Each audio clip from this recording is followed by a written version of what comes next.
अगर आप मूड देखेंगे फेज 1 में ही आपको स्पष्ट हो गया होगा क्यों मोदी जी हिंदू मुसलमान पे उतर आए हैं। बहुत स्पष्ट होगा क्यों झूठ पे उतर आए हैं। अब आप बोलती हैं हिंदू मुसलमान पर, लेकिन मुझे फिर बाला साहब की एक बात याद आती है। मैं बाला साहब मुसलमानों का तो वोटिंग राइट भी लेना चाहते थे। देख तू अब तू गया बेटा, अब तू गया, देख तेरी औकात मैं दिखाता हूँ तुझे, देख। उन्होंने बोला था ये बिल्कुल कहा था, बिल्कुल। और पता है एक और बात बताऊं जी, इलेक्शन कमीशन ने उस पर कार्रवाई की थी। बिल्कुल की। आपको पता है? हाँ भाई, कैसी लगी? आगे स्वाद। और भगवान श्री राम का जैसे ही नाम लेते थे तभी भी करते थे।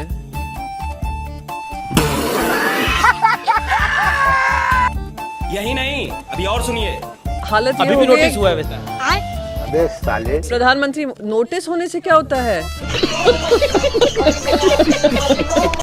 प्रधानमंत्री जी ने बकायदा झूठ फैलाया है, परोसा है भगवान श्री राम के नाम पे, हिंदू मुसलमान के नाम पे, और बैलेंस कर। और पता है देश में पहली बार हुआ होगा कि 21,000 से ज्यादा देश के इंडिविजुअल्स ने इलेक्शन कमीशन को डायरेक्टली लिखा कि एक्शन लिया जाना चाहिए। देश के इतिहास में पहली बार एक सिटिंग प्राइम मिनिस्टर के बारे में लोगों ने कहा एक्शन लीजिए जी। पर उन्होंने क्या किया? इलेक्शन कमीशन ने बैलेंस करने के लिए उन्होंने कांग्रेस पार्टी को भी एक नोटिस भेज दिया। अरे क्यों डर रहे हो प्रधानमंत्री से? प्रधानमंत्री तो आते हैं जाते हैं। चाचा मेरे लौटने में देर हो सकती है, परेशान मत होना। कितनी देर?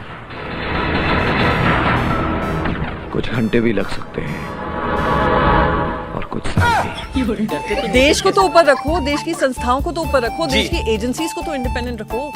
क्यों घुटने टेक रहे हो? और मैं आपको बता दूं 2024 में सरकार बन रही है और जिन जिन ने घुटने टेके और जो उनके पैर में गिड़गिड़ा कर पड़े हुए हैं, जिन्होंने एजेंसीज का धर्म नहीं निभाया, अपनी ओथ का धर्म नहीं निभाया, जिन्होंने जर्नलिज्म का धर्म नहीं निभाया, उन सबको धर्म निभाना फिर से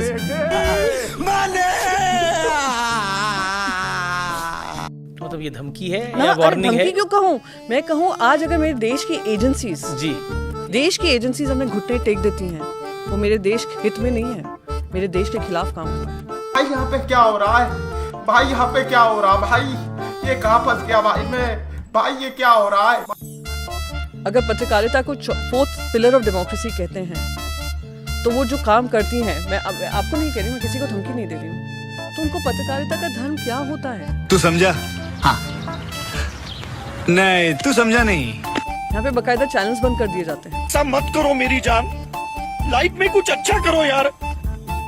चैनल्स पे एक हफ्ते का बैन लग जाता है।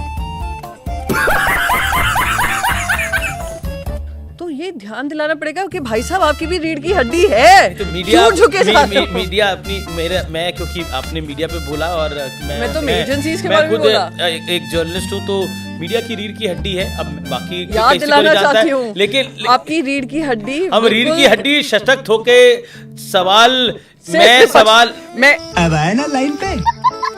एक सॉरी अमीश गृह मंत्री से भी पूछते हैं, नहीं प्रधानमंत्री से भी पूछते हैं। अब मुझे एक डेटा बस आपके सामने लाना पड़ेगा, क्योंकि आपने कहा आप लोग सवाल पूछते हैं। आपकी औकात बता रहा हूँ सर, बुरा नहीं मानना सर।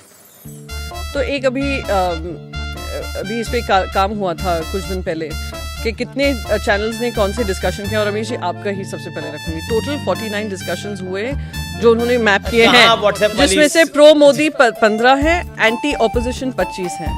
तो आप खुद देखिए ना कि लेवल पे मैं आपकी पत्रकारिता पे सवाल नहीं उठा रही, मैं लेवल प्लेइंग फील्ड की बात। अब पता नहीं किसने रिसर्च करी, क्या करी।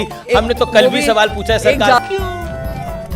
आपका ये उपकार जिंदगी भर याद रहेगा मुझे। फिलहाल आजादी है बोलने की इस देश के अंदर, और आप भी हमसे सवाल पूछ सकते हैं और आपका पूरा अधिकार है। तू रोकेगा मेरे को तू रोकेगा? चल जा, रोक ले बेटा। आप हमारे साथ इस पॉडकास्ट में आई और आपने कई सवालों का बड़ी बेबाकी के साथ जवाब दिया, and thank you so much. और इस चुनाव के लिए आपको ऑल द बेस्ट, क्योंकि आपकी पार्टी चुनाव में जा रही है और जो भी बेहतर हो वो चुनाव जीत कर आए। बहुत बहुत शुभकामनाएं। Thank you so much. Thank you.